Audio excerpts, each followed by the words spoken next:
Thank you very much for having me here today. And it is my absolute pleasure to be here among the people of Chennai. This is a city we admire so much for its intellectual depth, for its ability to debate. It has produced leaders in every walk of life at the national and international level.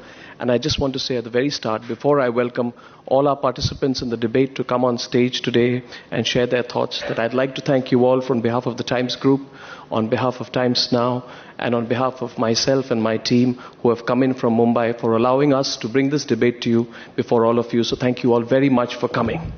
Should we start the debate? Is that a loud yes? I like my audience to participate in the debate. My debates are a little noisy, as you know.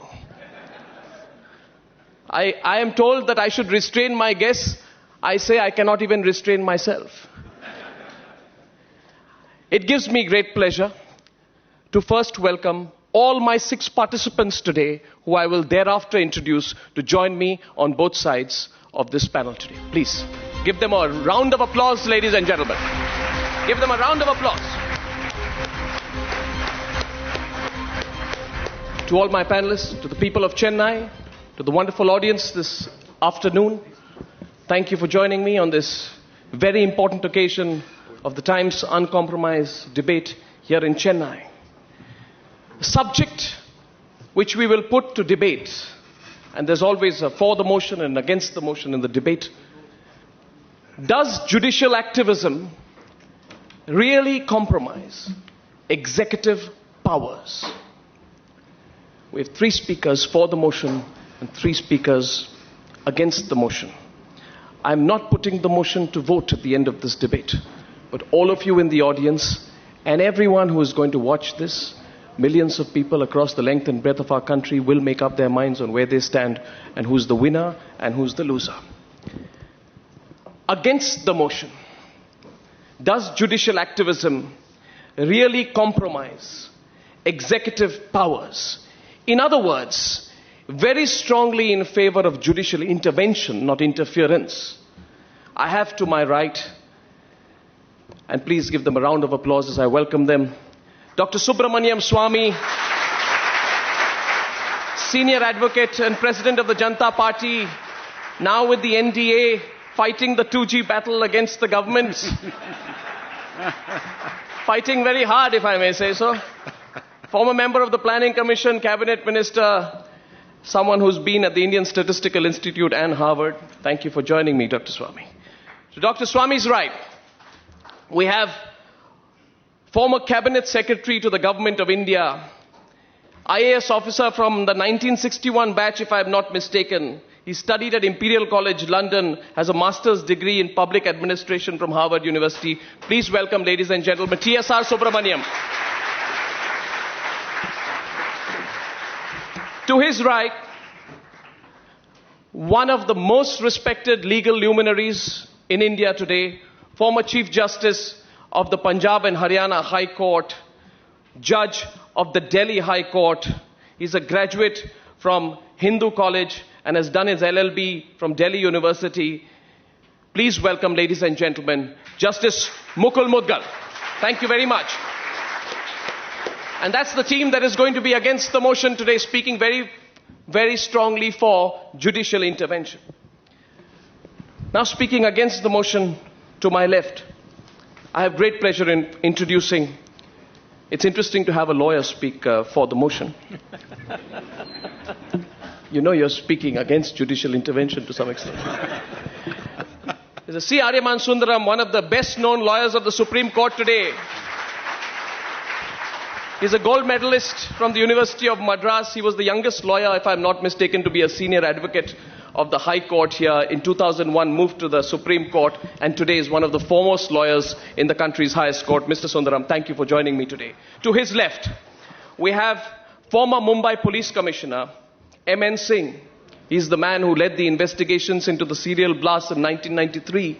He has led all the difficult and sensitive departments in Mumbai, whether it's the Anti-Corruption Bureau, whether it's being Chief of Crime, and he has won the President's Police Medal for his distinguished services. It's interesting to have an IPS officer on the panel. Mr. M.N. Singh, thank you for joining me.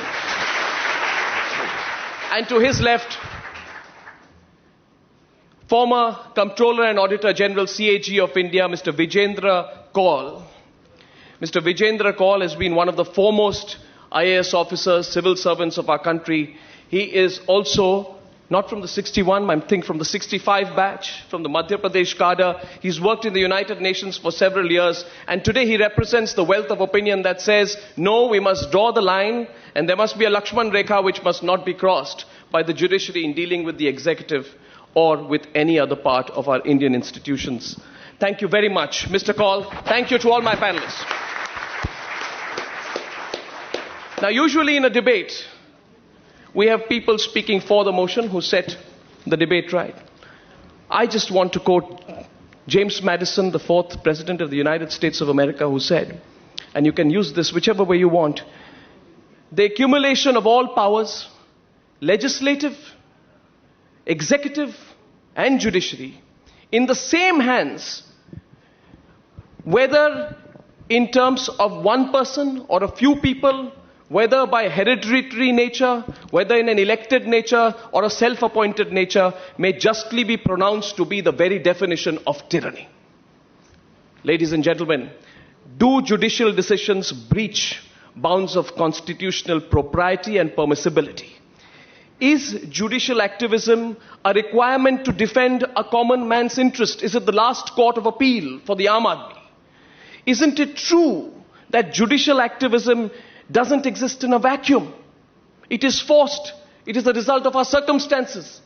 It may be a result of the executive failures in carrying out its own duties. Some food for thought, ladies and gentlemen. Our first speaker in this debate today, speaking against the motion, strongly in favor of judicial interference, is former Chief Justice of the Punjab and Haryana High Court, retired Justice Mukul Mudgal. Please. Thank you. When one pillar of democracy is dysfunctional or comatose, the other pillars must occupy the space. When the executive does not do its job, then the judiciary has to step in. You said the example of Lakshman Rekha. This is not the mythical Lakshman Rekha. This is a flexible one. The judicial intervention must be temporary, must correct the course, then come back. If it were not for judicial activism, forgotten and weak sections of our society, like prisoners, mentally ill, bonded and construction labor, silent sufferers like rivers, forests, and nature would not have had any audience, anybody to look after them. And it is only because of judicial activism do you see that our environment is being preserved, our forgotten and weak sections of the society are getting a glimpse of what the Constitution promises them. And kindly remember what public interest has brought out. Constitution appointments by unfit persons, as in the case of Central Vigilance Commissioner. In the High Courts, some examples I'd like to give you. You all remember in Punjab and Haryana there have been honor killings. Today, there are safe homes for the possible victims of honor killings for 15 days, absolutely safely, with protection. The young couple is given security and a place to stay. The only thing I would say where the court should draw a line is when it appoints these empowered committees to go into environment, mining, other related issues. No committee should be permanent. It should be temporary. Eventually the power must go back to the executive or the judiciary itself. The auction has one problem, that if you can't auction land, supposing school is to be given land, it cannot compete with an industry, or it cannot compete with another rich school. A poor children's school should get school by land by allotment. And lastly, I would say that things like water, if they are privatized and auctioned, then the poor would never get it because the profit motive will prevail. Justice Mudgal, thank you very much for introductory comments. It can also be argued, Mr. Mudgal, that has the judiciary lost faith in the wish of the executive or the earnestness or genuineness of the executive in implementing the fundamental rights and defending the fundamental liberties of the people? We'll take that debate forward. Our second speaker, Aryaman Sundaram, speaking for the motion. Mr. Sundaram. Justice Mudgal is very correct when he said that the origin of judicial activism was really to reach the people who didn't get justice, to reach the downtrodden, to reach the people who required a lot of help to safeguard their fundamental rights. Unfortunately, that is not where we are now. It started there, like many good starts 3 decades ago, Justice Krishna Iyer and other eminent judges who started it. Today, we have gone into a different sphere. And when we talk about judicial activism today, invariably this activism means intruding into the executive functions. By executive, I include the legislative functions, which goes against the very basis of the separation of power. Let us not forget that essential to the Indian democracy, an essential part of our constitution, is the separation of power. And no matter how great the excuse, how great the felt justification may be, that is one Lakshman Rekha which should not be crossed because it strikes at the basis of a democracy. My whole concern with judicial activism are what I call the 4 C's. The first is clarity, or the lack of clarity. I say it is the lack of clarity because what is judicial activism? When does judicial activism cross that very thin line and become judicial overreaching? When does it cross yet another thin line and become judicial jingoism? There has to be some kind of clarity as to the limits within which this judicial activism can be exercised. It can be exercised to safeguard fundamental rights. In fact, that is the duty of the judiciary. There is no doubt about it. But when you go into policy, you are intruding into executive function, and there is a complete lack of clarity as to where that Lakshman Rekha lies. The second is consistency, or the lack of consistency. I say this because unlike the Supreme Court of the United States, which sits en masse, all judges of the Supreme Court sit together for every case, or judges of the Supreme Court of England, where they sit at least 5. In India, invariably judges sit in benches of 2, rarely 3, and even more rarely 5. So in effect, you have 12 different benches of the Supreme Court.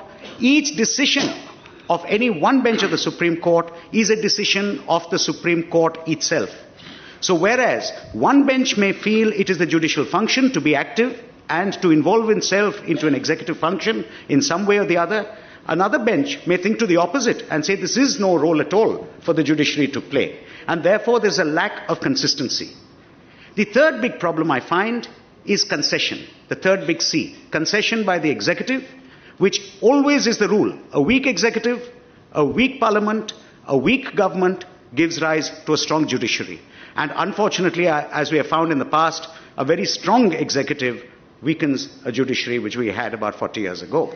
The fact of the matter is that this concession by the executive is actually allowing the judiciary to overreach in many cases. And finally, the last C, an area which really concerns me and which worries me, is the area of what I call conflict. Why conflict? Who is to decide whether the judicial activism is overreaching and intruding into executive powers or not? We are talking about a matter where you have in the separation of powers the judiciary on one side, the executive on the other. We have a case where a question arises, is the judiciary or the judicial activism really impinging on executive action? And who is to decide that? One of the parties to the very cause, the judiciary itself. The judiciary decides whether it is actually intruding into executive functions or not. It is like a dispute between A and B, and you ask A to decide the dispute. Now, the fact of the matter is, the Constitution is very clear in the constitutional functions of the executive, the legislature, and the judiciary. As far as possible, we have to stick to it, however tempting it may be otherwise. I just want to conclude my introductory comments with what Justice Frankfurter, the famous judge of the Supreme Court of the United States, said. If judges want to be preachers, they should dedicate themselves to the pulpit. If they want to be basic policy makers, Parliament is their place. Judges who do both are most indefensible offenders in government under law. And I quote a judge of the Supreme Court of the United States who said this while sitting as a judge of the Supreme Court. To which it can also be said that Thomas Jefferson also said that the execution of the law Mr. Sundaram, is more important than the making of them. And when the executive fails in the execution of the law, the judiciary therefore has to intervene, as it did on the 2nd of February 2012, when it gave its phenomenal But it cannot judgment. make the law. It can ensure execution of law, but it cannot itself make law. While it can say something has been wrongly done by the government, or something ought to be done, it cannot say how the government is to do it. Since I have committed the cardinal sin of being unable to restrain myself once again into the debate, I welcome our third speaker today, Mr. T.S.R. Subramaniam, on the subject of judicial activism and whether it encroaches into executive powers. Thank you, Arnab. Let me start with the first point that I am not a constitutional expert like Justice Mudgal or Ariman Sundaram. I am only an observer who has seen the Constitution working in practice over the past 30, 40, 50 years. Let me make a comment on the Constitution in my own limited observation. The second one, Mr. Sundaram, is India is not America. The conditions are different, situation is different, politics is different. Politics is different. In the American system, all power is given to one person. The huge checks and balances are there in the form of the parliament, parliamentary committees. Every appointment has to be cleared, including Thomas' appointment, by a parliamentary committee. It is not given. It is not given to the executive to do that. In the Indian context, we have had I hope I will not be hauled up for contempt for Parliament. If in the past 60 years, if the Parliament had met only for 3 days every year to pass the budget and pass the laws and give a vote of confidence, would the country have been any worse than they are today or any better off?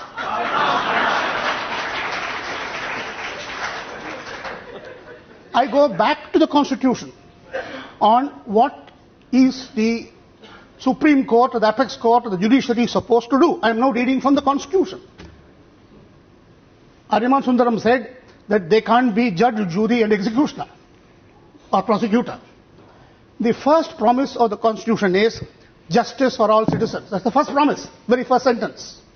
It defines justice: social, economic, political, all-encompassing. Correct. So therefore, right from the beginning, the Constitution we have given ourselves gives the Supreme Court as the final arbiter, a final umpire. Naturally, players don't want umpires, particularly powerful players. The Indian system has not been blessed with checks and balances, and therefore those in power for the last 60 years, we have seen what happened to the Lokpal. They don't want any umpire to encroach into their territory. And this is clearly, we hear the umpire is coming into his own because the players are misbehaving. I think the entry is permitted. The Supreme Court clearly has the right to intervene if the right to life is affected, quality of life is affected, directive principles are not met. Article 14, 21, 32. I would go further to say, if in these circumstances, when you see abysmal poverty levels, when you see the worst education system in the world, when Indian health conditions are inferior to sub-Saharan Africa, the Supreme Court not only has the powers, it has got the duty to intervene. They have to tell the executive that these are areas you must come in and do something about. It is very important. I think there is no Lakshman Rekha. If there is a Lakshman Rekha, that Rekha, as Justice Mudgal said, is to be established from time to time by the court itself. And the powers of the court are inherent. They are not given by you or I. They are not given by the judiciary, by the executive. They are not given by the parliament. The powers are inherent. There is no question of overreach and jingoism. They are only doing their duty. Thank you. Thank you very much, Mr. Subramanian, for joining me on the debate with your introductory comments. I now move to M.N. Singh, who is speaking today for the motion against judicial overreach. Mr. M.N. Singh. Well, maybe because of the excessive use or the overuse of judicial intervention, this word judicial activism has a very negative connotation. I do not know how many of you will agree with this contention of mine, but in the recent past, this excessive exposure or the use of this phenomenon has created a kind of a negative feeling among the masses, and that is why probably it has become a subject matter of debate today. If it had not had that negative connotation, probably we would not have been sitting here discussing this issue.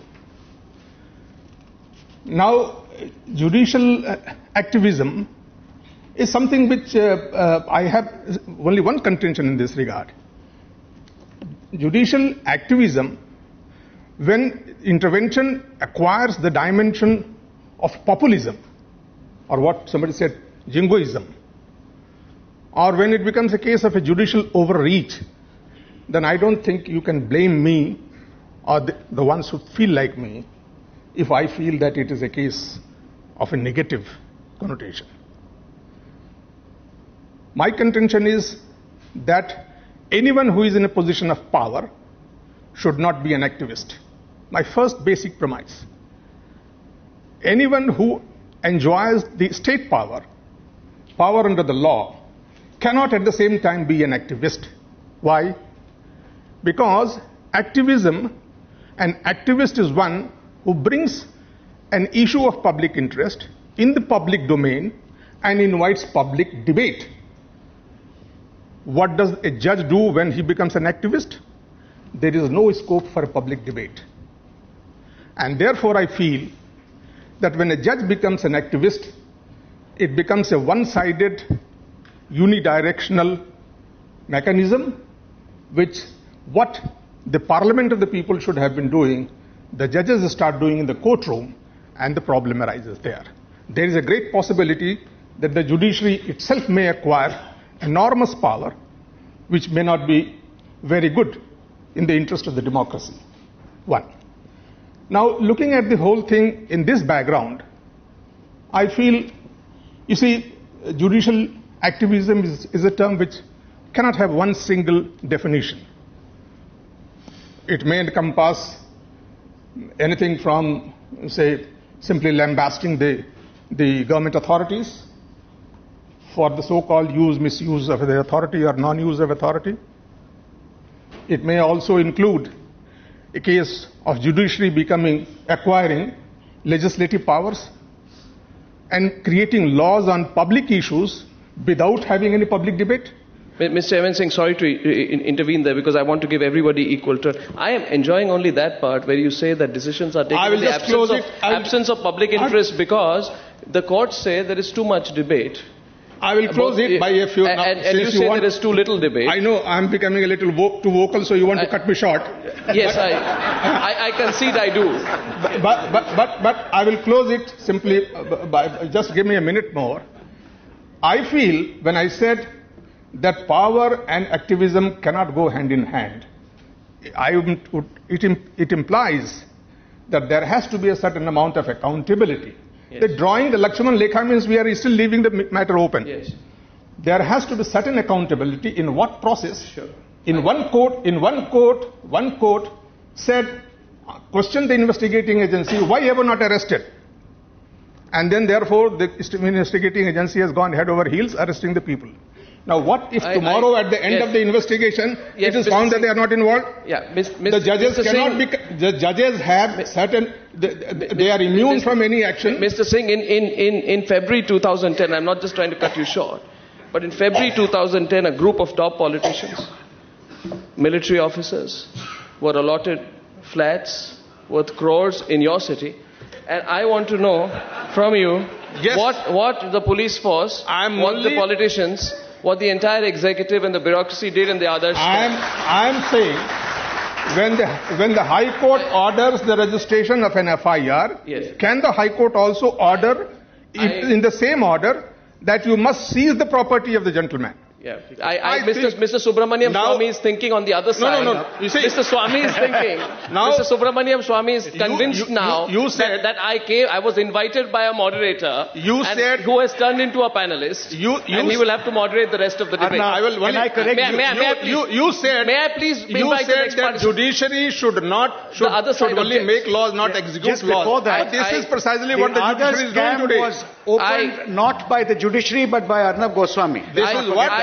This is precisely what the judiciary is doing today. They are not only making laws, they are executing laws. Thank you very much. Police officers. I don't think you are right, Mr. Singh. Now I open up, one second. Interventions will come, rebuts will come on the other side, and I already have Mr. Subramaniam Swamy on his legs. Was 2G a justification of judicial activism. Mr. Swami, your 3 First minutes, of all, 3 to 4 minutes. First of all, are you going to give me as much time as you gave Mr. I will give you. Equal debate. That question is asked as a politician, not as a lawyer. As long as somebody from your side is willing to cut that. Go ahead, sir. Please go ahead, Mr. Swami. Well, first of all, this topic is framed in with loaded words. The words activism, compromise, these are loaded words, and I don't want to take up time explaining what the definitions of these terms mean. But it's a well-known fact that the Constitution is the supreme document, and all institutions draw their position and power from the Constitution. But the judiciary has been given the responsibility to interpret the Constitution. This responsibility is not with any other, whether it's executive or parliament and so on. They have no right to interpret the Constitution, only the judiciary can. So there's a very direct responsibility placed on the judiciary to intervene where the Constitution is not being followed. Now I have 4 questions. First is that if the government fails to act, then what does a citizen have by way of relief? I had filed a petition recently where I had written to the government saying that Ram Setu is an ancient monument and it should be recognized as an ancient monument and declared a national heritage monument. The government came to the court and said, we will not say yes, no, or be neutral. Now, how do I get relief? The only way I can get relief is when the court intervenes and says, as the court did, they said, if you don't take a stand, then we will hear Mr. Swami and give our decision. So here is a case where the government is not doing its duty. It's not a question of the judiciary impinging on the government's activity. The government has abdicated, and therefore the judiciary has to see that my constitutional rights are protected. Second question, if there is something arbitrary and illegal, how do I rectify it? In the 2G matter which you mentioned, Mr. Raja issued a press release on 10th of January 2008 at 2:45 p.m. in which the press release said that those who want licenses should come between 3:30 and 4:30, which is 45 minutes after that, with a demand draft of 1651 crore rupees. Now, I can't get a 1 crore demand draft in 10 days. How can anybody in 45 minutes get 1651 crores? Obviously, that some people had advance information. They had already got the demand draft and they were all ready. And some of them were in fact sitting in Mr. Raja's room. So they didn't even have to go to the building to deliver. Now, should not the government intervene? Such a huge loss was caused. And a minister called Mr. Kapil Sibal says that the loss was 0. People said he is not to be blamed because he doesn't know how to count beyond 0.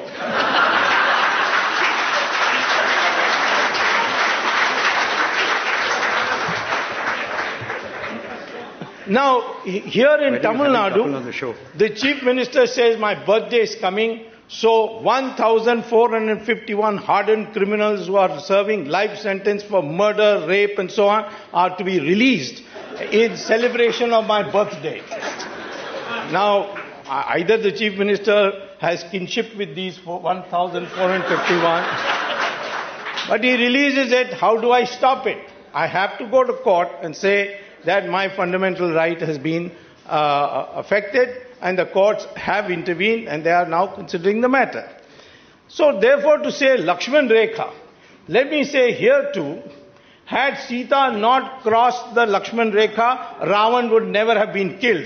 So sometimes crossing of Lakshman Rekha is necessary.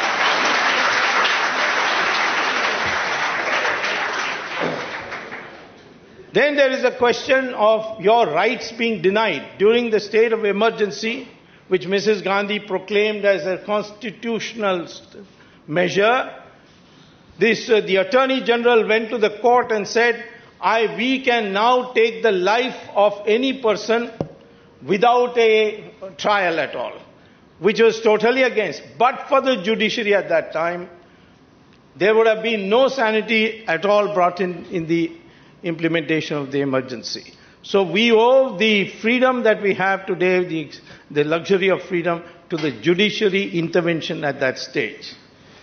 Finally, the judiciary has done a great service to our country by limiting the amending power of Parliament.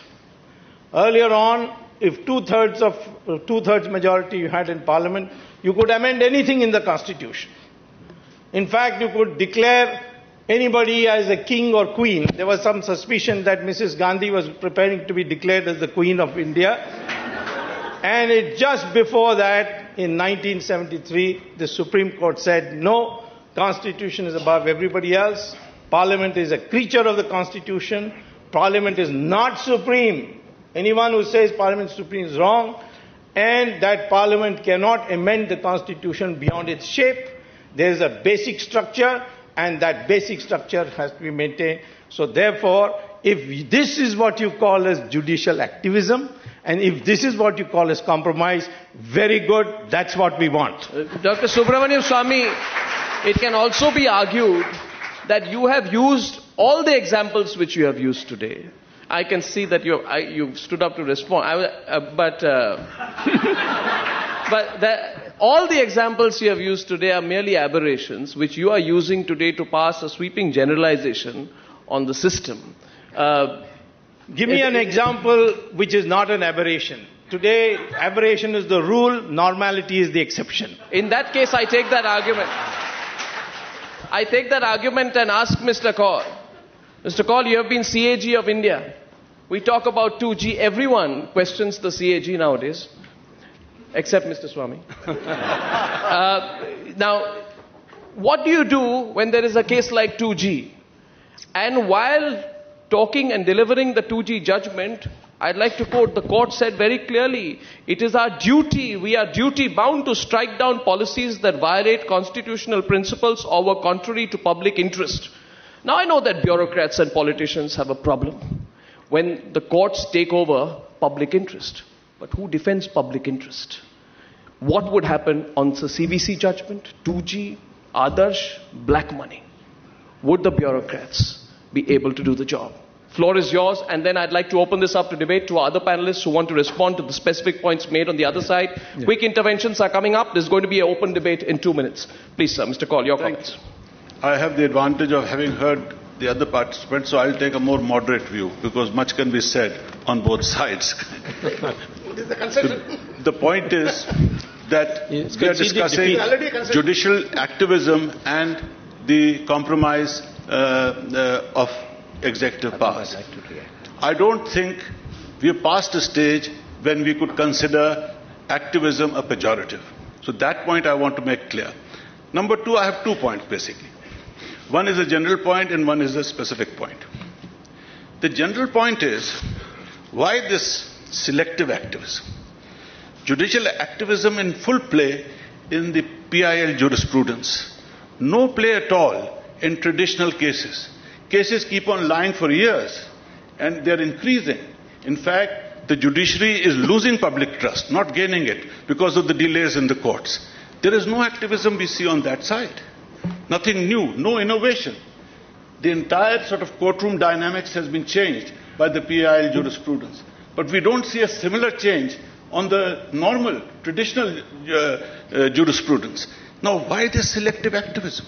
Do the judges enjoy passing with PIL cases and like ignoring their normal work for which they were originally recruited? We would, as people, like to know. I'm speaking as a citizen. Number 2 point is the specific point. The specific point is this, that we must, you see, unbounded activism or unbounded anything is basically undemocratic. And therefore, we must have some kind of a rational distinction between legitimate activism and illegitimate activism. Unless we have that, we will have a kind of a judicial chaos. We can work into a, you must have heard about Judge Dredd. Judge Dredd type of dystopia can emerge in a situation where there's unlimited activism without any definition of the boundaries of activism. Who can do this? Not the Parliament. The Parliament has proved itself enervated in effect. It is distracted and almost dysfunctional. So forget the Parliament. I still have faith in our Supreme Court. The Supreme Court has an immense amount of capacity for self-correction. Now, critics may say contradiction, but I would like to say self-correction. The Supreme Court should be used as the forum to which citizens can approach and get a clarity between what is legitimate and what is illegitimate when judges decide cases of activism. That is my position. Mr. Kaul, thank you very much. No. Thank you, and a round of applause for the opening comments of our panelists today. Just food for thought as I open up to responses. To this side, I want to say, give me one concrete example and challenge the other side tonight on where, under the garb of judgments, the judiciary is forgetting the separation of powers rule under Article 50 of our Constitution. Give me one concrete example. To the other side, I would say tonight, what about the secrecy within the judiciary? Should it be opened up to the RTI? How are judges appointed? Why is there a cloak and dagger manner in which that is happening? Relevant questions. Do we have interventions? Yes. If you have interventions, please raise your hand. And I also want to say your intervention should be specific and to the other person, brief and pointed. Can I start with responses to Mr. Aryasundaram and Mr. Singh? You have intervention to him? Yes. Choose one person. One, he said that who will decide? Is to whom? Who will decide? Your point is to Mr. Sundaram? Sundaram. Go ahead. He said there are 3 C's, and he said who will decide? The Parliament enacts the law, the executive carries out the mandate of the law, and the judiciary decides what the law is. So it has to be the judiciary. Would you like the executive to decide what the law is? Right. Mr. Sundaram. No, and I want to say one more thing. So not only is the judiciary the first and the second umpire, it is also the third umpire. Okay, Mr. Sundaram, would you like to respond? And you have a counter question as well. Who is that to? I want to make one thing very clear. I think somewhere along the line, all my friends who are supporting or who are against the motion appear to have got it completely confused. You talk about fundamental rights being affected, the court's interference, and you call that judicial activism. That's not judicial activism, that's judicial functioning. All the examples which have been given, every single one given by Mr. Swamy, by the others, every single example are cases. I will tell you what is activism in answer to Mr. Goswami's question in a moment. What you have been talking about is judicial functioning. If the judiciary doesn't do that, there is no judiciary. If a fundamental right is affected, it is the duty of the judiciary to act. When we talk about judicial activism, in the sense that I understand it to compromise executive powers, I do not mean... Allow me to finish, please. Allow me to finish. I do not mean... It cannot mean judicial activism which corrects misuse of government powers. That is the duty of the judiciary. We are talking about judicial activism compromising executive powers. In other words, where the judiciary starts laying down policy. For example, take our 2G case since Mr. Subramaniam Swamy has spoken about. I was waiting for this moment. Now, Mr. Subramaniam Swamy has spoken about the 2G case. He was very correct. The judiciary struck down what was wrongly done. Having struck down what was wrongly done, what is the next step? Is the next step then to say, henceforth, all properties shall be given only by auction? Isn't that laying down policy? That is a question being asked. That is a question being asked in the presidential reference which was passed by the cabinet last week. Now you ask me what is judicial activism. One moment. You ask me what is judicial activism. That is judicial activism, which I am saying is impinging on executive powers. So you support the 122 licenses being revoked. No. You support the fact. I am sorry. He's the advocate for those culprits. I am very sorry. I do not support. You support Mr. Swamy. You are an advocate and Mr. Swamy used to interrupt me in the very same way, even in court. Okay, he has a right to rebut. He has a right to rebut. Since it's 2G, I'd like Mr. Swamy to let him rebut. And brilliant lawyers are dangerous. That's why. Aren't you? Yes. Now don't allow dangerous people to take over the executive functions. Are you conceding? Are you conceding to him? No, I am not conceding. Let me just say one thing. I am not conceding. As far as the license is concerned, nobody has challenged it. Even the companies have not challenged it. Including your clients, they have not challenged it. Second, it's a judgment of the Supreme Court. On the question where the court observed that where natural resources are concerned, the best procedure is auction. Was it an observation or was it a direction? That is what is the clarification being sought. There is in the Constitution and in the provisions of functioning of the judiciary to review such things. So here you are saying they have crossed the limits. The court said, okay, this is an arguable proposition, and they issued notice to me to ask for my view. In my opinion, it is time, knowing the number of crooks in the government that have come to occupy it, that we should now have a general rule that where it comes to natural resources, it should be auctioned, and the court was right in giving therefore. But is that the question is not whether the court was right or wrong. I, for one, may very well feel it was right. Sir, the question is, should the court do it or should Parliament do it? Is because, that is the question. No, it is because it is my fundamental right to see that the proper price is realized by the government, the government which fundamental right by are you auction, referring to, Mr. Swami? And the court has upheld my fundamental right. Which fundamental right are you referring to? I am referring... 1 minute. Gentlemen, I'd like to say here that in the case which you are referring to, the 2G case, the presidential reference which has been asked to, it seeks to know if the court's order amounts to policy making. Yes, right? That's the fundamental point. It asks whether as a broad principle, it amounts to the formulation of a policy. In other words, the government is asking the Supreme Court, are you getting into policy formation? Is the government trying to corner? Arnab, the only issue here is, as he said, it has to be normally auctioned. Unless in exceptional circumstances, it is not auctioned for reasons to be specified. That is the law is already laid down in the Balco case. Already laid down in the Balco case that it is always free not to auction. I think it's already laid down by a 3-judge bench that it's always free not to auction, depending on the exigency. We are now getting a second rebut. Second rebut is to T.S.R. Subramaniam. And who's your point to? To Call. To Mr. Kaul. Yes. Go ahead. Now, incidentally, this is not a rebuttal. This is a support of what he said. And now that's the IAS lobby coming. No. That's the IAS. No. In the full spirit of brotherly, which we both belong to. Don't do this to me. No. See, we today talked of judicial overreach.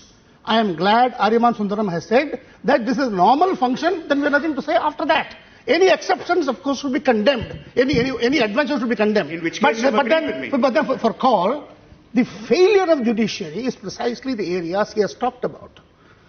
The judiciary has not looked after litigants. It has looked after lawyers.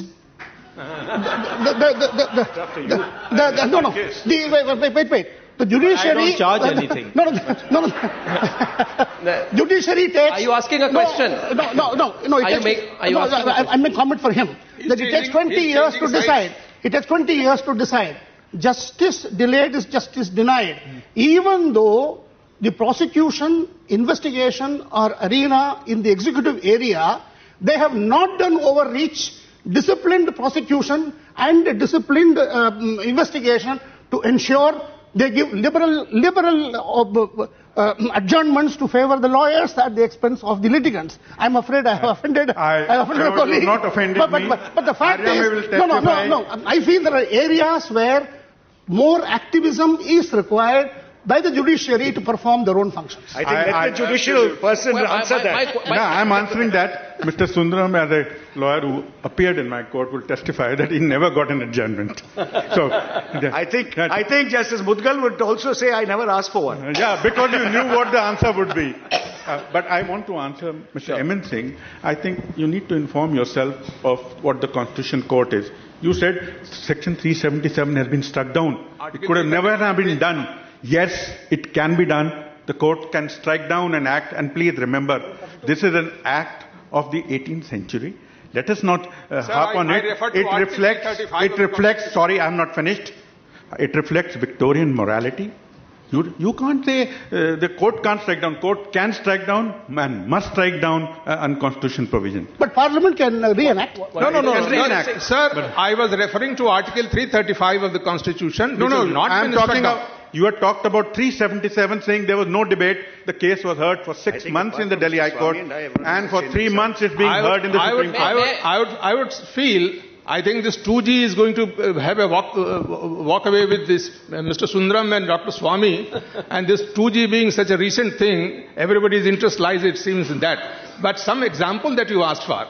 You see, judicial intervention in areas which are non-justiciable are also taking place. Now, supposing the judiciary... I want an example. You see, like, for example, the case of attack on Indian students in Australia, racial attack. Sorry? The Supreme Court issued a notice to the government of India saying, please explain what steps are you taking. It's a matter in the diplomatic arena. They are citizens of India, fundamental rights they have. Citizens of India in Australia. I mean, so what? They are still citizens of India. They are students there. 1 minute. Let him complete this point. I'll come to you, sir. I'm listening. Then, when Mayawati is statues and making budgetary provisions, can the judiciary question about the government making budgetary provisions? They didn't stop it. They're there. The statues are there with the statues are there. The court's permission. But the Supreme Court issued a notice asking, explain how you have made somebody complained. I have a counter question. I have a counter question for you. Another question. Like, for example, you have a lot of heartburn on the executive takes a decision to go on war with certain country, can the judiciary stop it? No, but my question when to you stopped is... it? My question when has the judiciary stopped a war? Posing a hypothetical question. It won't do it. If, say, I take the example of, say, the black money case, right? If the court says, Mr. Swami's favorite subject, if the court says, where are the sources of the money? What action have you taken?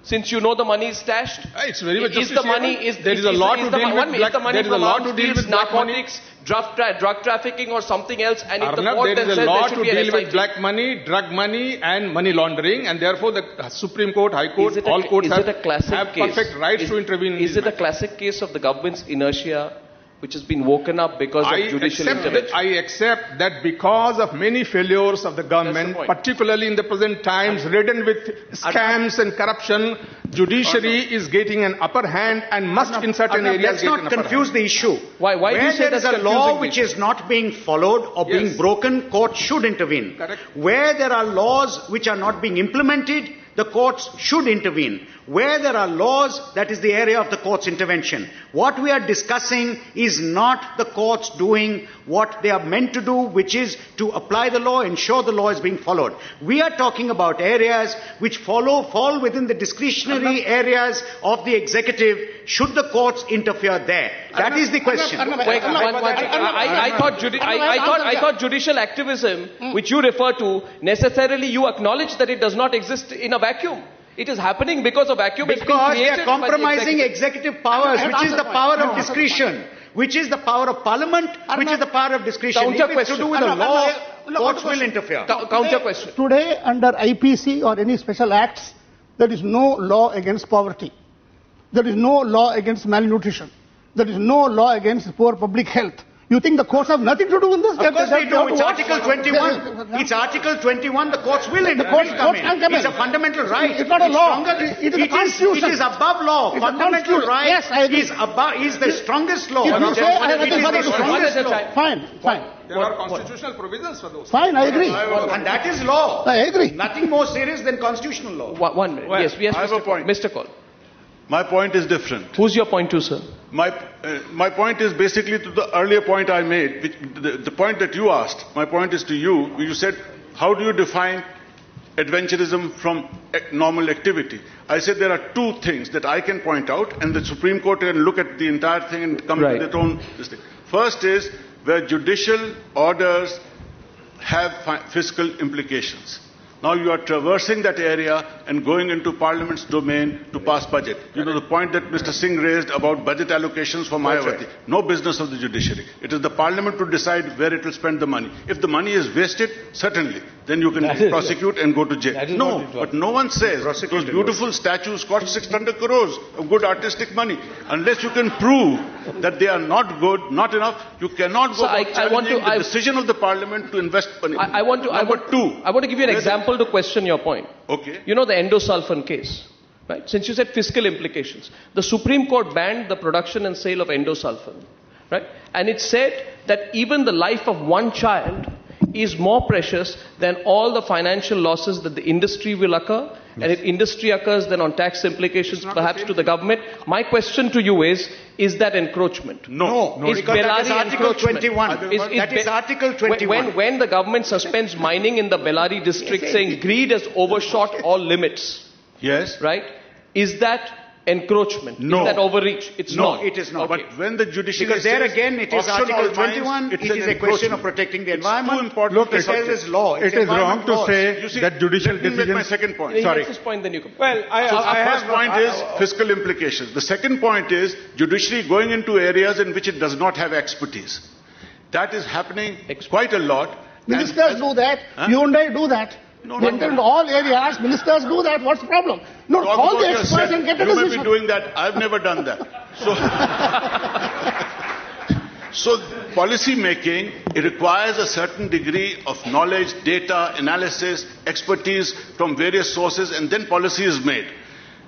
A judge deciding a complex issue, how natural resources should be priced and disposed of, is too complex an issue to be left to judges. There are so many. I'll give you the three examples in this.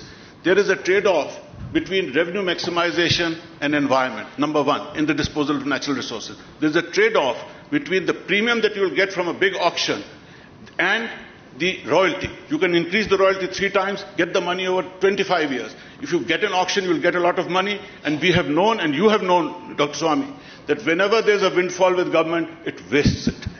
Thirdly, end use. If you will price coal at the price of gold, what happens to the price of power? So if you say auction and stop, what happens to disposal of water? Will you auction water also tomorrow? Okay. So therefore, what happens with this kind of a thing, with judges going into areas in which they don't have expertise, is that you get simple solutions to complex problems. Okay, I now more problems. To that, a rebut from Subramaniam Swamy. Go ahead. Yeah. Well, first of all, it's no fun to see an army in retreat. They have half conceded. On both sides. So did He has joined us. I have not conceded. They have already conceded that the judicial activism in where the law is not implemented or the law is not properly implemented, all these concessions have been made. Activism. That's now, judicial functioning. That is not activism. You're one second. All right. Therefore, the point is, he's accusing of your misrepresentation. I am talking about judicial activism. The only time it compromises executive functions is when it impinges on what is executive discretion. Not when it corrects executive mistake, not when it directs executive action where the law mandates. Judicial activism is not. It is a well-established principle that discretion, executive powers, no discretion is Mr. Swami unfettered. is taking the easy way out. Now there's no Swami, easy way out. You are taking a very easy way out. All you are doing is saying, look, when the executive has broken the law, should the court not interfere? We don't need Dr. Swami to say that. Yes. We could have anybody saying that. Yes. Now I want to hear Dr. Swami say, yes, should the courts interfere when it's a pure discretionary matter for Parliament to decide? I will tell you the court under should. which provision? I will tell you that. One second, let him answer. Okay, can I answer? You will both. Okay, he's conceding to you under which provision? Former Chief Justice. Easy. One, Aryaman, I would like to say this, that if the action is totally arbitrary, right, yes, the court can and should intervene. I have no quarrel with that. Secondly, I would like to answer one question which Arnab asked, which I think got left out. What is the secrecy around appointment of judges? I think he is justified in raising this issue. Thank you. And it should be more open and transparent, having gone through the process both by being selected and selecting judges. I'd like to say it should be more transparent. But secondly, always the question comes, why does it take 20 years in India? Do you know the judge population ratio in India is much less than many African countries also? And even then, there are certain high courts who dispose of more cases than that are filed. So if supposing 1,000 cases are filed in a high court, maybe 1,200 cases are disposed of, but past areas cannot do just anything. Just a little bit, but do you know the vacancy ratio? Do you know the number of vacancies that exist in the courts today? That's a very stale argument. We can say that about all organizations, including police. Including police also. Arnab, so but the point made here by Mr. Kaul was... Can a mandamus be issued by the court to fill the vacancies in the judiciary? It would not. It would not. Certainly not, because that is within a certain manner of acting. The judiciary appoints in the manner that it has, appointments take place. But if tomorrow, could any court turn around and direct a court appoint judges? No, but they can ask why you have not. They can ask why you have not done so. No. The unfettered discretionary power is not permitted in our now we are coming to constitution. the core issue. Therefore, even in discretion areas, it has to be a reasonable exercise of discretion.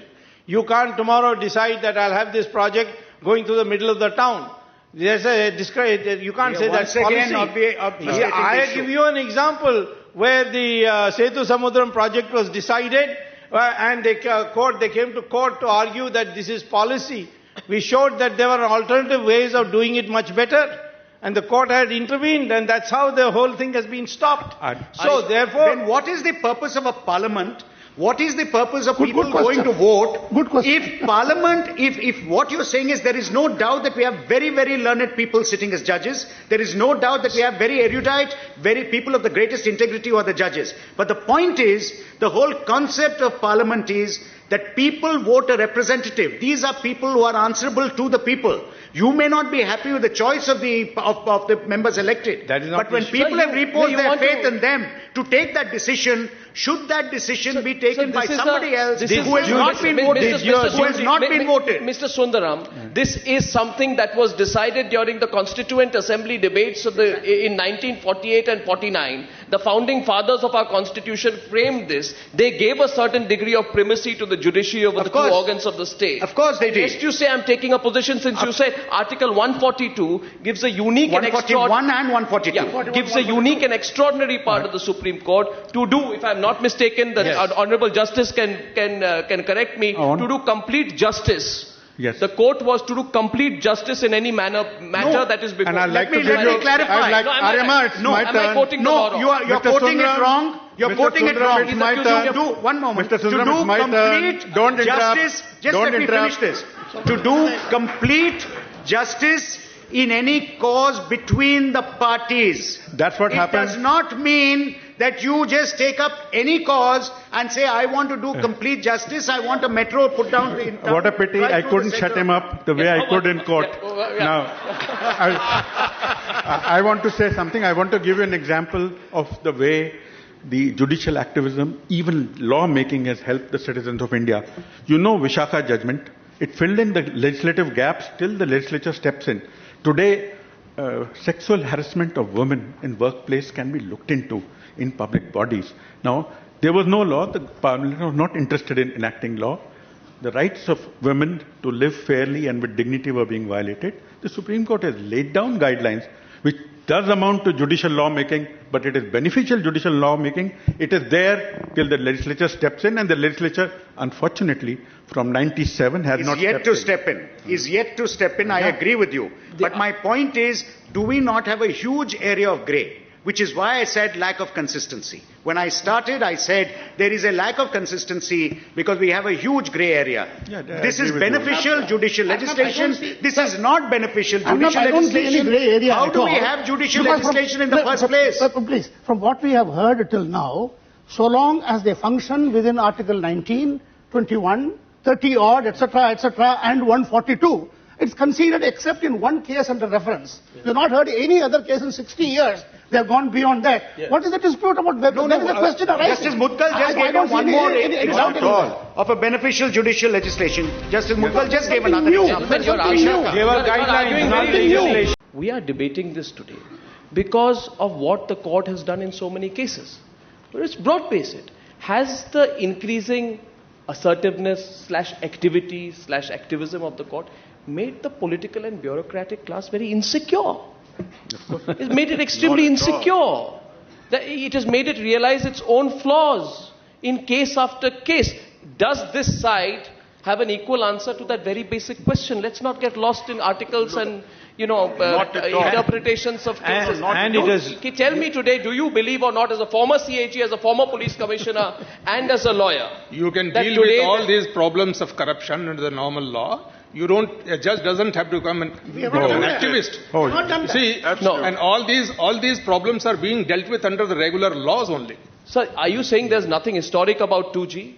There's nothing historic about the CVC judgment. There is nothing historic about the black money case. There is nothing historic about Kargil for profit. I said initially itself that because this government or this political class is ridden with scams and corruption charges and all that, you have given a free hand to the judiciary to step in and take that position. Therefore, you feel the common masses feel, welcome.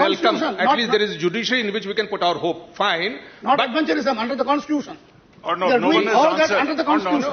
one has answered my question. What about the larger public interest of those cases which are pending for 20 years? Where is judicial activism then? I've answered the question. I've already answered the question by saying... I'll answer. We need more judges. Subramaniam Swami is responding to you. Since Mr. Sundaram quoted the American Supreme Court, let me tell you that American Supreme Court in the whole year takes only 200 cases and rejects all the others. They don't have benches. The entire Supreme Court sits. 3 months. It gives 20 minutes to one side, 20 minutes to another side, and 10 minutes to reply. And then they go back into the chambers, decide, and come back and make the announcement. Here the lawyers speak because they are paid by the hour, so they speak for 10 days. I think the longest arguments in the 2G case were by Mr. Swami. No. But judges are not paid per hour for listening. Arnab, I have to add one point. This is hitting below I think Kaul is correct in highlighting that in this we shouldn't get away with the feeling in this debate that the judiciary is perfect, they are doing extremely well. No, there are clear areas the judiciary needs to intervene in the interest of the public, change procedures, bring technology, bring new systems, discipline lawyers, help the litigants. Litigants should now feel happy to come to court rather than he's now running away. There is so much of perjury taking place. Every arbitration proceeding takes more than a regular case. There are huge areas of amendment to be done. At the end of this debate, towards the end of this debate, I'm now asking both sides. I'm taking 1 minute. By 1 minute, we'll just be quiet. In 1 minute, I want both sides to decide one example which they think, one case, one instance, one example, which they think will demolish the other side's argument. I give you 1 minute to discuss it among yourselves. When we come back, I'm going to get that one argument from both sides. You can discuss which one of you is going to represent it. Why don't you talk among yourselves here? The onus is on them. They must produce an example. Then you will contradict.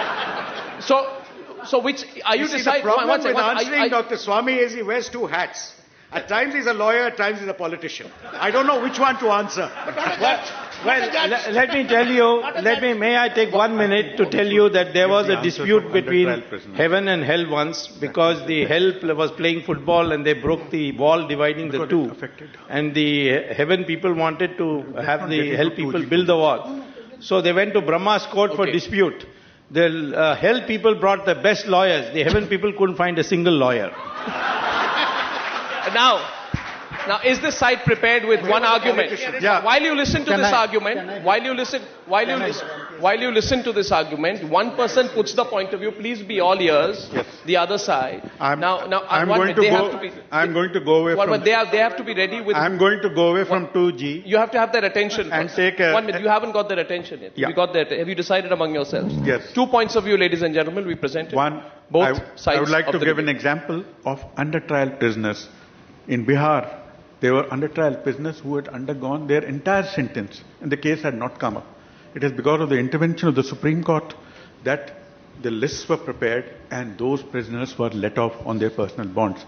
I would say this affected the entire judiciary, entire under trials. It's still not been remedied completely, but I would say this is an example. People who are forgotten in jails, who are poor, who are helpless, who have received benefit of a PIL. One point Sir, was allowed. One example from me.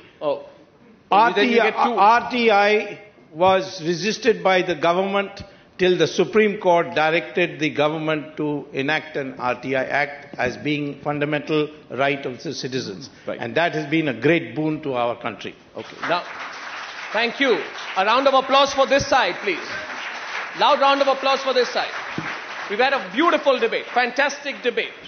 Now let's hear from you, because there were 2 points made on this side. I allow you to make 2 strong points, which you think will demolish Dr. Swami and his team. I will make only 1 point, that the judiciary itself has not addressed the ills that prevails in the judicial administration system.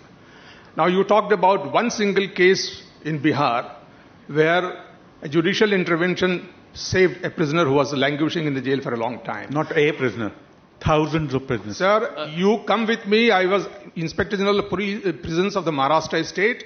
You come to any central prison in any part of the country and I will show you hundreds of such prisoners are still languishing. This is one symbolic case has not addressed the issue. No, but then you're condemning yourself. Then you mention about large number of cases pending in the courts, etc. I don't think the judiciary itself has tried to solve this problem. One more point. Merely by complaining that you are short of judges is not going to help. Fine. Judiciary must come out with the proper reforms proposals so that these issues are addressed. What about the police? One more thing about police. One more thing. I gave you one point. Now you can't do that. You see. He's a policeman. He's a law unto himself. Sir, when it is a professor, an advocate, a politician, and an activist, it's a deadly combination. I have one more point. Adiman Sundaram wants to make one last point. Yes. Yes. Arnab, I do not think any example is more crystal clear as to where judiciary has to draw a line than in a case where they say something has been illegally done and we are striking down what has been done, and they should stop there and say redo it as per law. But when the judiciary then turns around and says from now on the government and parliament shall deal in such and such a manner with a natural resource and only sell it in such a manner and none other, it is a clear case of impinging on executive and legislative powers. And I feel if that line is not crossed, if the judiciary sits as the watchdog, which it is the watch to see against government wrong action, inaction, yes, but it cannot replace the government, it cannot preach and then it should be on the pulpit, it cannot equally legislate. For in that case, they should stand for elections and see you in court. Well, I see you in court, and ladies and gentlemen, I'd only say at the very end, as long as the judiciary defends liberty, everyone's liberty, its own, the citizens, as well as hopefully also that of the media, I think we will be looking forward to a good tomorrow. A big round of applause to our panelists today for this wonderful debate, and thank you very much for coming all the way.